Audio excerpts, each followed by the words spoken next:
Namaskar and hello to everyone. World would never stop to surprise us. And every human being is on a practice to be unique or to do something unique. And that's how we found our new relative, named Dragon Man. वैज्ञानिकों ने Friday 26 जून 2020 को कहा कि प्राचीन मानव की नई प्रजाति, जिसे होमोलॉन्जी और ड्रैगन मैन कहा जाता है, संभावित रूप से मानव विकास को समझने के तरीके को बदल सकती है।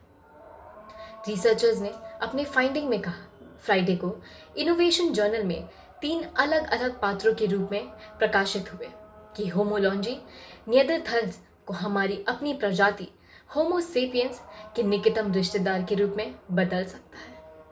नई प्रजातियों की खोज हार्बिन क्रैनियम नामक स्कल से जुड़ी है, एक जीवन शाम जिसे दशकों पहले खोजा गया था लेकिन हाल ही में अध्ययन किया गया है। ये व्यापक रूप से माना जाता है कि निएंडरथाल एक विलुप्त वंश से संबंधित है जो हमारी प्रजातियों का निकटतम रिश्तेदार है। China academy of sciences and हेबे जियो यूनिवर्सिटी में प्राइमेटोलॉजी और पैलिंथ्रोपोलॉजी के प्रोफेसर योन नी और 2 के लेखक हैं, कागजात एसोसिएटेड प्रेस को बताया। हालांकि उनकी खोज से पता चलता है कि उन्होंने जिस नई लीनेज यानी वंशावली की पहचान की है जिसमें होमोलॉन्जी शामिल है, वो होमो सेपियन की वास्तविक बहन समूह है। एक नए लेखक क्रिस स्ट्रेंजर ने लंदन को प्राकृतिक इतिहास संग्रहालय को निष्कर्षों के बारे में एक समाचार विज्ञापित में कहा, हार्बिन क्रैनियम हमारी प्रजातियों के समान अन्य विशेषताओं के भी दिखाता है जहां वह एक शुद्ध नेता के रूप में काम करते हैं। It has a flat and a low cheek bone with a shallow canyon fossa, और चेहरा कम दिखता है और मस्तिष्क यानी ब्रेन केस के नीचे तक जाता है, he added. Dragon man, the name is derived from the geographic name Longjiang, जो आमतौर पर हेलियोजिंग प्रांत के लिए उपयोग किया जाता है, और इसका शाब्दिक अर्थ है ड्रैगन रिवर।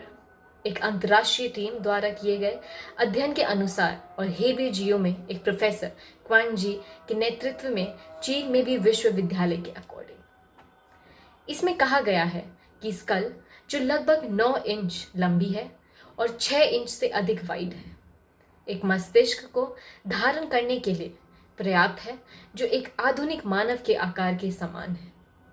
मस्तिष्क की मात्रा में लगभग 3 पाउंड। रिसर्चर्स बिलीव करते हैं ये लगभग 50 वर्ष की आयु के पुरुष हैं।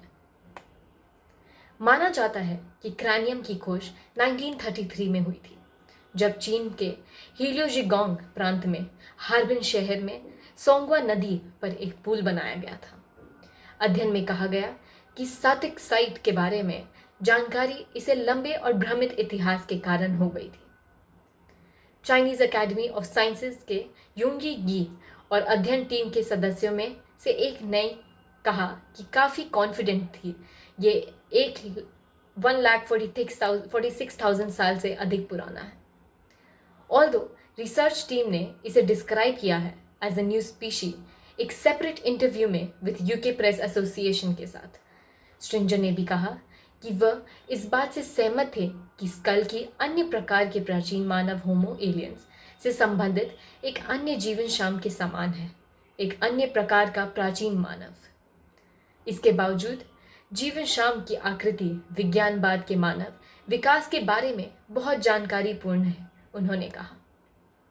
निष्कर्ष की घोषणा के कुछ घंटे के बाद वैज्ञानिक ने कहा कि उन्होंने मध्य इजराइल में एक सीमेंट संयंत्र द्वारा उपयोग की जाने वाली साइट पर खोड़ी गई जीवन शाम बोन के टुकड़ों का अध्ययन करने के बाद एक नए प्रकार का प्रारंभिक मानव की खोज की थी।